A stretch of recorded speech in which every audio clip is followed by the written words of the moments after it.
अस्सलामुअलैकुम दोस्तों, उम्मीद है आप सब लोग खैरत होंगे। दिसंबर भी आ चुका है, बल्कि दिसंबर की 2 तारीख हो चुकी है और सर्दी अभी ओमान में इतनी नहीं हुई। इवन के बारिश भी हुई है लेकिन कुछ ख़ास सर्दी नहीं है। तो बात करते हैं न्यूज़ के हवाले से। ओमान की अभी तक की कोई ख़ास खबर नहीं है। पिछले 24 घंटों में 9 कोरोना के केस रिपोर्ट हुए, कोई वफात नहीं हुई। अल्लाह ताला से दुआ करें कि तमाम मरीज़ों को शिफाए कामिला अता फरमाए और हर तरह की बीमारी से, शर से, वबा से बचाए रखे।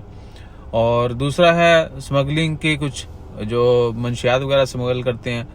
तो पिछले दिनों जो है बहुत सारी खबरें आ रही हैं, कोई ना कोई राय रोज़ पकड़ा जाता है। रिसेंटली भी कुछ लोग पकड़े गए और बहुत भारी मिकदार में मंशियात उनसे बरामद हुई। तो जितने भी लोगों ने पाब्लो एस्कोबार या एल चापो वगैरह देखी है, उनसे गुजारिश है कि भाई ज़माना बदल गया है।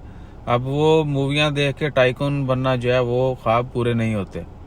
तो मेहनत कीजिए और मेहनत करने वाला ही शख्स जो है वो कामयाब है, बेशक उसके पास सिंगल पैनी है या उसके पास खोखे हैं। तो अपना ख्याल रखिएगा। जैसे मज़ीद अपडेट्स आती हैं वो भी आपके साथ शेयर करते हैं। और नहीं, वो फिर जो है ना, आप लोग समझ गए होंगे जो हम बात नहीं कर रहे। तो अपना ख्याल रखिएगा, दुआ में याद रखिएगा और सबको सबके हाल पे जीने दें। जज़ाकल्लाह, अल्लाह हाफ़िज़। मेरा मतलब है कि सबको सबके हाल पे रहने दें, जो तंबाकू करता है करने दें। जज़ाकल्लाह, अल्लाह हाफ़िज़।